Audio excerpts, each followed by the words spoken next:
Selamat pagi. Selamat pagi Bapak dan Ibu yang dikasih Kristus. Selamat pagi, Selamat pagi.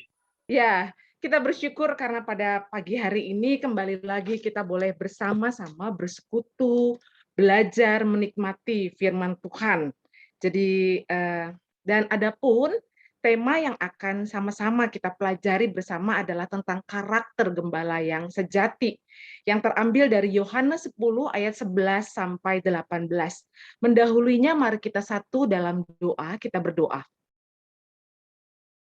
Maha besar Allah yang bertahta dalam kerajaan surga, Tuhan yang kami kenal di dalam nama Tuhan Yesus, kami sungguh mengucap syukur kalau kembali lagi pada pagi hari ini kami akan belajar tentang kebenaran firman Tuhan.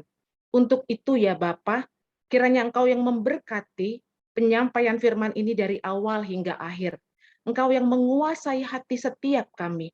Khusus untuk hamba-Mu yang akan menyampaikan firman, Bapa, taruh hatimu di dalam hati hamba-Mu, supaya apa yang Tuhan mau untuk disampaikan, itulah yang boleh keluar. Dan kami juga Tuhan mau menyerahkan setiap sarana prasarana yang kami pakai, baik itu devices yang kami pakai ataupun koneksi yang kami sangat perlukan pada saat ini. Kami tidak memberikan kesempatan kepada si jahat juga untuk mencuri kemuliaan Allah pada saat ini. Dan kami mau patahkan segala kuasa-kuasa jahat ataupun segala sesuatu yang akan mengganggu kami ketika kami mau mendengarkan tentang Tuhan, tentang isi hati Tuhan. Bapak berbicaralah kepada setiap kami, baik hamba-Mu yang akan menyampaikan kebenaran firman ataupun yang akan mendengarkan. Di dalam nama Tuhan Yesus. Amin. Baik, kita akan membaca dari Yohanes 10 ayat 11 sampai 18. Saya akan membacakannya buat Bapak dan Ibu, silahkan buka gadget sucinya mungkin pada saat ini masing-masing. Iya, kita mau buka dari Yohanes 10 ayat 11 sampai 18.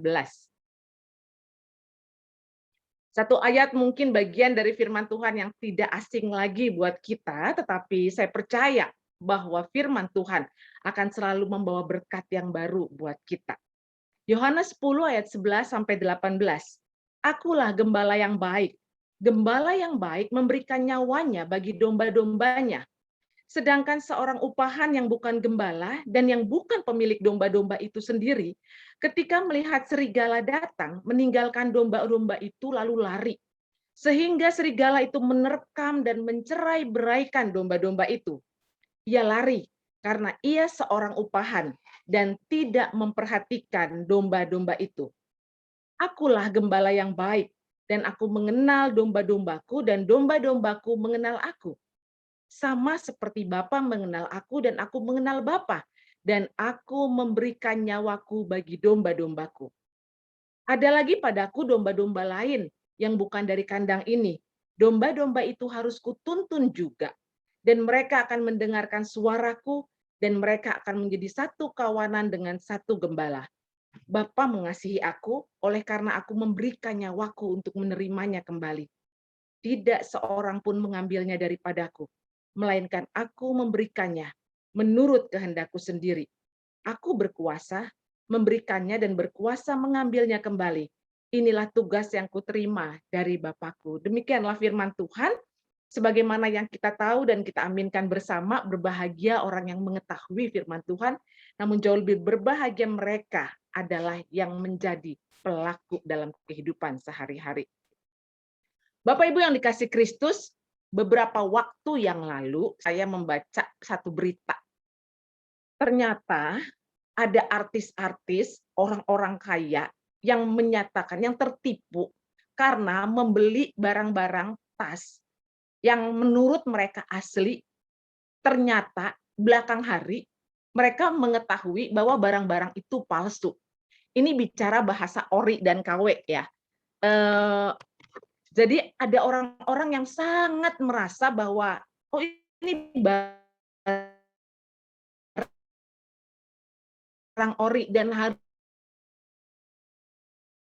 harganya ternyata katanya dan ini dibawa ke pengadilan. Mereka merasa bahwa mereka tertipu. Bapak dan Ibu yang dikasih Kristus, ternyata mengetahui ori dan KW itu penting, ya.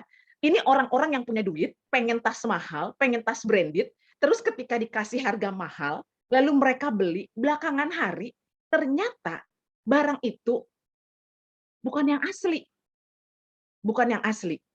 Kenapa mereka bisa tertipu? Karena mereka tidak tahu ciri-ciri barang yang asli.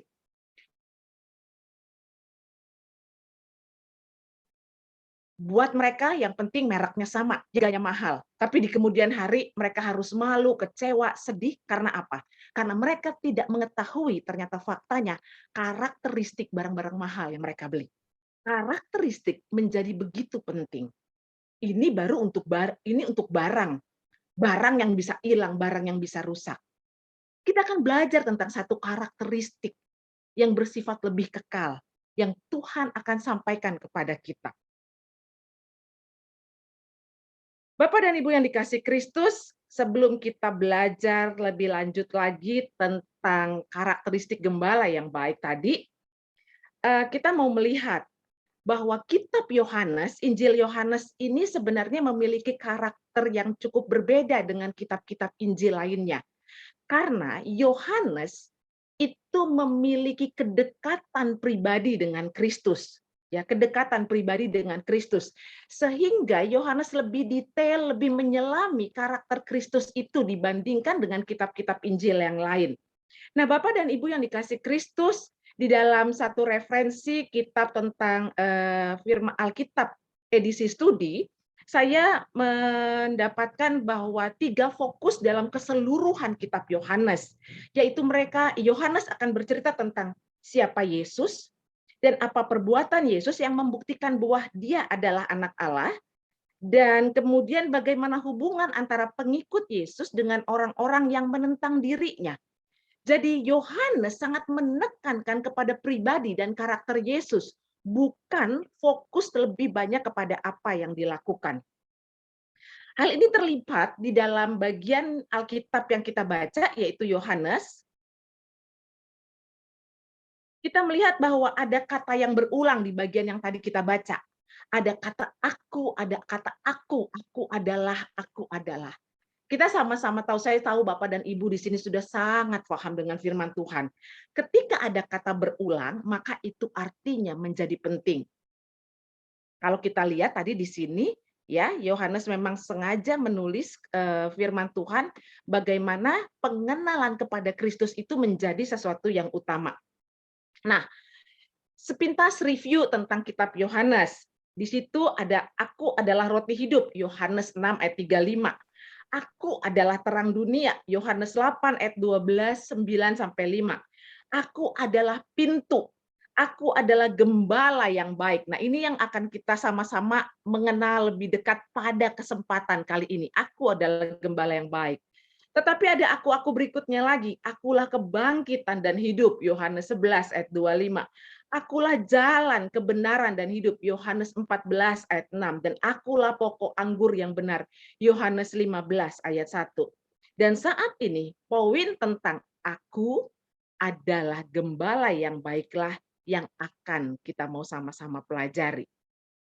Berbicara tentang domba dan gembala, satu perumpamaan yang Tuhan Yesus ambil. Di sini Yesus sama seperti di bagian-bagian lainnya juga menggunakan fenomena yang lazim dijumpai di tengah-tengah masyarakat Yahudi. Atau tadi konteks saya sempat mendengar sebelum ibadah percakapan Ibu Lastri yang akan ke Kupang, yang mau lihat katanya budaya di Kupang gitu ya, karena ada tugas yang ternyata itu cukup trending saat ini karena katanya pelajarannya susah ya Bapak dan Ibu ya. Nah, jadi budaya begitu penting dan Tuhan Yesus membuat satu perumpamaan tentang gembala yang baik ini dengan mengambil fenomena yang lazim dijumpai. Bagaimana di tengah-tengah masyarakat Yahudi, yaitu menggembalakan ternak. Saya nggak suka binatang, Bapak dan Ibu. Jadi untuk memahami binatang, saya harus baca buku. Anak saya bilang, "Ma, boleh nggak pelihara anjing?" Saya bilang, "Kamu boleh pelihara anjing kalau udah punya rumah sendiri ya, Nak ya. Mamanya nggak sanggup melihara anjing," gitu ya. Terus, nah, Bapak dan Ibu, domba ternyata punya karakteristik dia lemah dalam penglihatan, tetapi mempunyai kemampuan yang kuat di dalam pendengaran. Itu sebabnya Tuhan Yesus mengambil perumpamaan tentang gembala yang baik menggunakan suara. Karena memang domba lemah dalam penglihatan, tapi dia kuat di dalam pendengaran. Nah, di dalam perikop ini kita bisa melihat ternyata di dalam budaya orang Yahudi pada zaman tersebut, pada umumnya para gembala merupakan pemilik domba-domba itu. Ya, saya ulangi.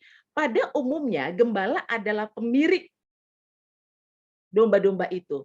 Tetapi karena kawanan domba mereka banyak, jadi ada juga orang-orang upahan yang mereka minta untuk menggembalakan domba-domba mereka. Bapak dan Ibu ingat kalau di Perjanjian Lama, bagaimana orang-orang upahan Abraham dan Lot bertengkar. Karena apa? Domba mereka sangat banyak dan mereka rebutan lahan untuk ternak-ternak mereka pada saat itu. Ya, jadi ini yang mau kita lihat, bahwa ternyata gembala itu sebagian adalah merupakan pemilik menjadi gembala, tetapi mereka juga menjadi orang upahan. Di sinilah Tuhan Yesus ingin menyampaikan tentang karakteristik gembala yang sejati. Ada 5 karakteristik gembala yang sejati yang saya ingin sampaikan kepada Bapak dan Ibu yang mau kita pelajari bersama. Yang pertama, di dalam ayat 11, kita mau lihat bahwa karakteristik yang pertama adalah mau berkorban. Gembala yang baik akan memimpin kawanan domba dengan kasih dan rela berkorban. Tetapi gembala upahan, lihat ya bagaimana Tuhan Yesus mengkontraskan gembala upahan. Kalau Bapak dan Ibu ingat tadi tuh ya, saya mulai dengan KW dan ORI. Saya coba mau melihat yang tren saat ini. Jadi kalau kita mau lihat nih gembala yang baik ini seperti gembala yang sesungguhnya, yang sejati, yang original. Tetapi gembala upahan itu bukan yang original. Gembala upahan hanya mencari kenyamanan katanya untuk dirinya dan tanpa mau berkorban bagi domba-dombanya.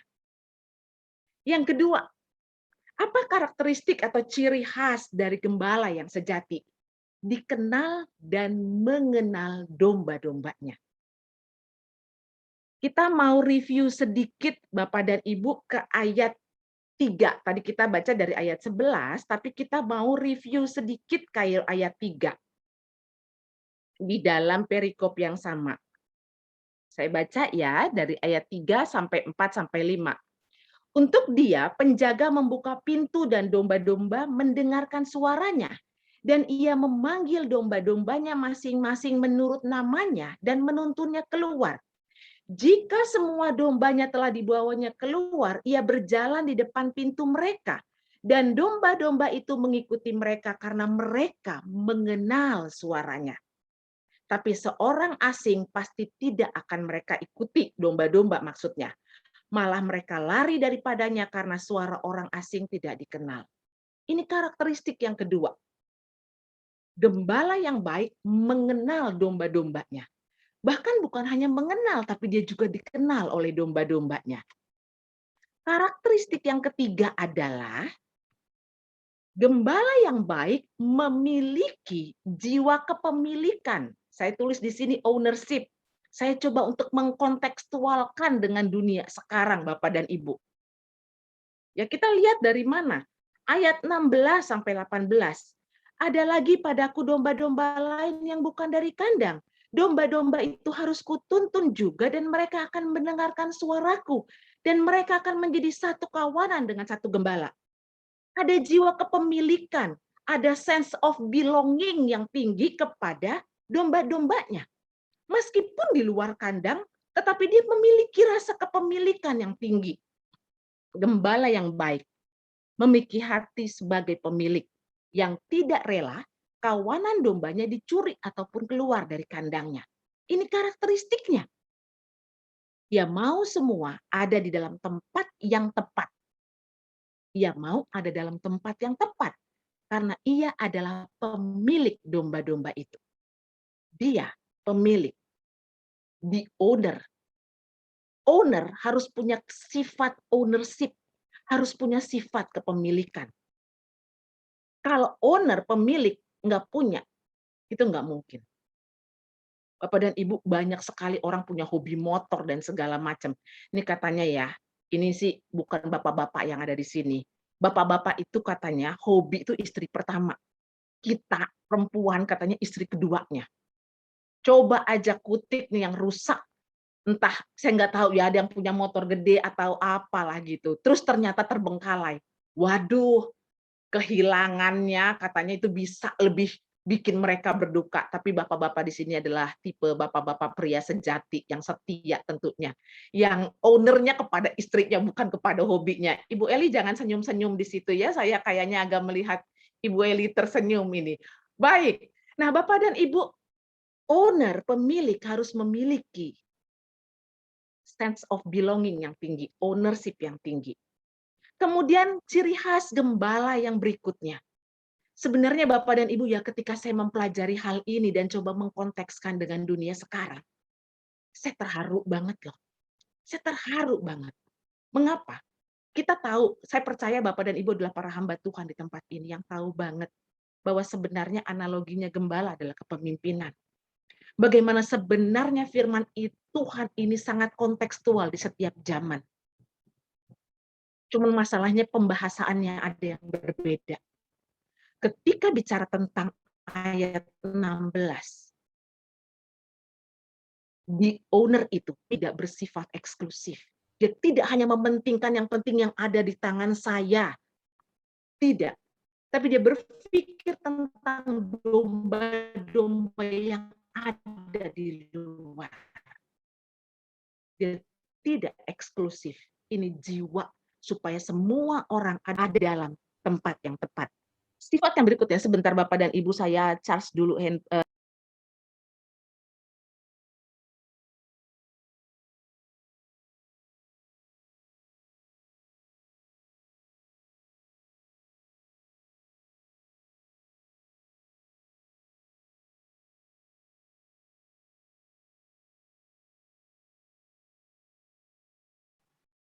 Mute, Bu. Mute. Mute. Masih di mute. Masih di mute. Oke. Karakteristik berikutnya adalah bagaimana gembala yang baik berpikir tentang sustainability, tentang berkelanjutan. Kalau kita bandingkan dengan karakteristik yang pertama, Bapak dan Ibu, gembala upahan, gembala KW itu hanya mencari kenyamanan untuk dirinya tanpa mau berkorban bagi domba-dombanya. Tetapi mari kita lihat ayat 12 dan 13 sekali lagi. Seorang upahan yang bukan gembala dan bukan pemilik domba-domba itu, ketika melihat serigala datang, dia lari meninggalkan domba-domba itu, sehingga serigala itu menerkam dan mencerai-beraikan domba-domba itu. Menerkam artinya mematikan. Mencerai-beraikan artinya meninggalkan. Dia lari karena ia seorang upahan. Jelas sekali karakteristiknya. Gembala yang sejati dengan gembala yang upahan, yang KW-KW-an.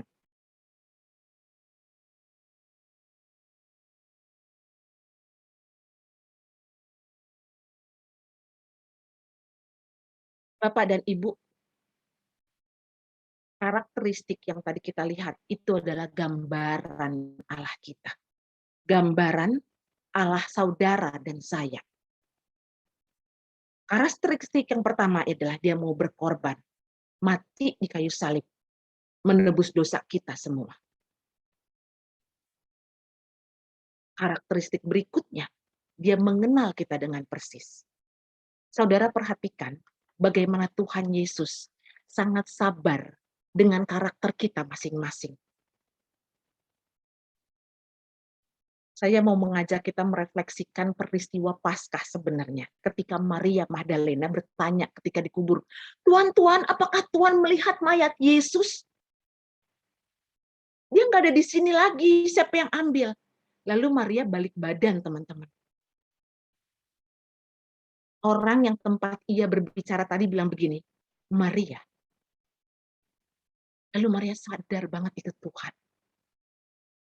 Just the way he called the name Maria, Maria realized. Saya nggak kebayangin dari setiap peristiwa. Tuhan cuma panggil begini, Helma. Saya sadar nggak itu Tuhan saya. Tapi andai kata pun saya nggak sadar, Tuhan saya sabar. Ingat orang yang di Emmaus, yang berjalan ke Emmaus yang dengan sok taunya bilang, Bapak kali ini orang yang paling nggak tahu berita yang lagi trending saat ini gitu. Tuhan tuh nggak bilang begini, kalau saya Tuhan, untung dia bukan saya Tuhannya. Ih blaguk lu ya, gue jetak juga gitu ya. Tapi Tuhan sabar. Tuhan sabar mendampingi sampai pada akhirnya ketika dengan caranya Tuhan membelah roti, murid itu sadar bahwa itu Yesus. Dia dikenal dan mengenal dombanya. Dan yang lebih luar biasanya, saudara dan saya terhisap dengan karakteristik ownership-nya Tuhan. Buat Tuhan bukan hanya bangsa Yahudi, buat Tuhan bukan hanya bangsa Israel, tapi Tuhan mau setiap suku bangsa kembali. Karena apa? Sense of ownership-nya Tuhan. Karena dia mau relasinya dengan Tuhan. Kita adalah miliknya Tuhan, ciptaannya. Tuhan nggak rela kita ada di luar. Itu karakter. Dan dia juga mengajar kita melalui ayat 16. Gembala yang baik, dia keluar. Bahkan orang-orang di luar kandang. Dia nggak mau kita eksklusif. Dia mau menginklusikan semua orang ada dalam kandangnya. Dia mau menginklusikan semua orang ada dalam porsi yang tepat. Ada di dalam posisinya untuk memuji dan menyembah Allah. This is our God.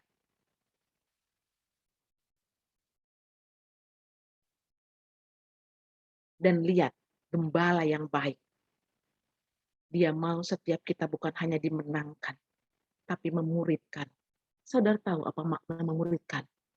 Sustain, berkesinambungan, tidak sistemnya hit and run dalam pelayanan, bertanggung jawab, mau bertumbuh bersama.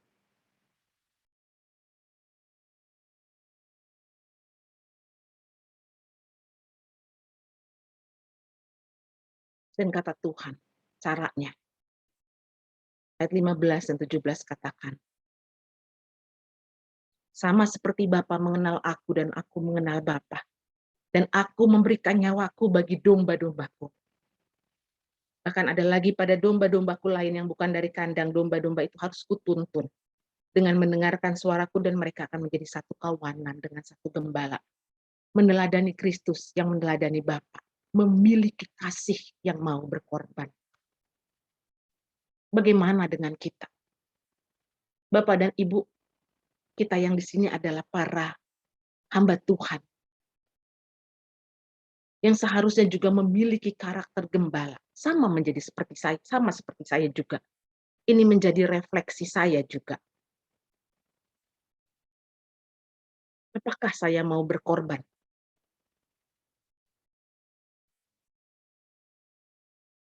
Apakah saya juga punya sense of ownership terhadap suku-suku yang terabaikan? Terhadap gereja-gereja Tuhan. Bapak dan Ibu saya pernah pergi ke satu acara doa misi di Sumatera.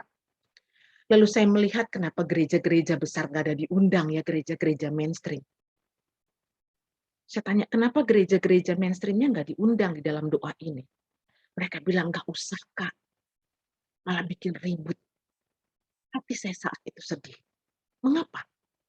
Karena saya percaya Tuhan sayang gerejanya. Dan bukankah itu salah satu ciri bahwa saya sangat eksklusif? Saya jauh lebih bermisi daripada orang-orang itu. Adakah kita memiliki jiwa ownership juga?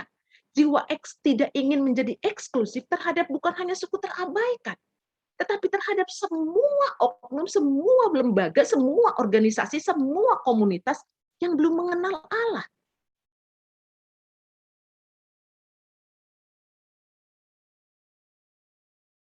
Adakah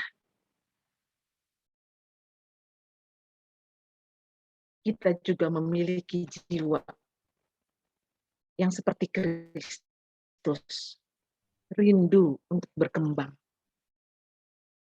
Bapak dan Ibu yang dikasih Kristus, ketika saya mempersiapkan khotbah ini, saya cukup terdiam. Bagaimanakah kita bisa membuat pelayanan ini sustain, karakter ini sustain, berkesinambungan dalam diri kita? Kuncinya adalah rindu untuk bertumbuh bersama. Bapak dan Ibu yang dikasih Kristus, di dalam organisasi kami, selalu ada lokakarya setiap tahunnya dengan tema yang sama, tapi pembicara yang berbeda. Tujuannya adalah untuk mengembangkan kapasitas semua orang yang melayani di dalam organisasi penerjemahan. Kami di organisasi kami selalu berganti-ganti orangnya, karena itu kan di luar negeri. Artinya kita mau bertumbuh bersama. Bukan saya mau menyatakan bahwa kami lebih baik, tidak juga. Tetapi saya mau kasih contoh begini. Tapi ada banyak organisasi misi lain yang datang, pemimpinnya terus, pemimpinnya terus, pemimpinnya terus. Saudara mungkin bicara mau berkorban, dikenal dengan dombanya, oh iya saya lakukan. Memiliki kepemilikan, oh iya saya mau dilakukan. Tapi saya mau tanya, ketika berpikir untuk maju di dalam kapasitas yang berbeda, coba uji kayak begini. Ada lokakarya yang sama, dengan pembicara yang sama, di tahun yang berbeda, tempatnya beda. Yang satu di Singapura, yang satu di New Zealand. Saya akan pergi terus setiap tahunnya, karena saya punya kesempatan, atau saya ganti kepada anak buah saya, ataupun orang-orang di bawah saya yang juga perlu bertumbuh bersama. Ini karakter Allah kita yang bisa kita kontekstualkan, Bapak dan Ibu.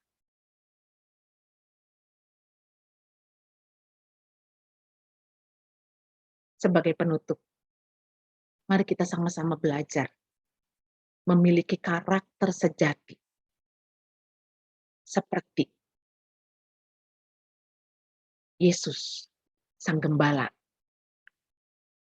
Agung itu. Kita harus mengingat gembala yang benar, yang sejati, yang bukan KW, bukan mental upahan, adalah gembala yang dipakai untuk membangun kehidupan. Tapi gembala yang memiliki mental upahan, hanya mau nyaman dengan dirinya sendiri. Sesungguhnya, dia bukan membangun kehidupan, tapi dia mengancam kehidupan. Siapakah kita? Kita satu dalam doa. Bapa yang bertahta dalam kerajaan surga, kembali lagi kami mengucap syukur karena kami belajar dari Allah kami yang luar biasa. Seorang gembala agung yang rela memberikan nyawanya bagi domba-dombanya. Ajar kami Tuhan, di dalam keterbatasan dan kelemahan kami, untuk boleh memiliki karakter yang sejati. Kami berdoa untuk setiap kami yang ada di sini. Para hamba Tuhan yang memiliki jemaat, yang memiliki komunitas, yang Tuhan berikan tanggung jawab. Berikan kepada kami kepekaan untuk sungguh-sungguh boleh memiliki karakter seperti yang Engkau miliki, ya Allah. Terima kasih Bapa.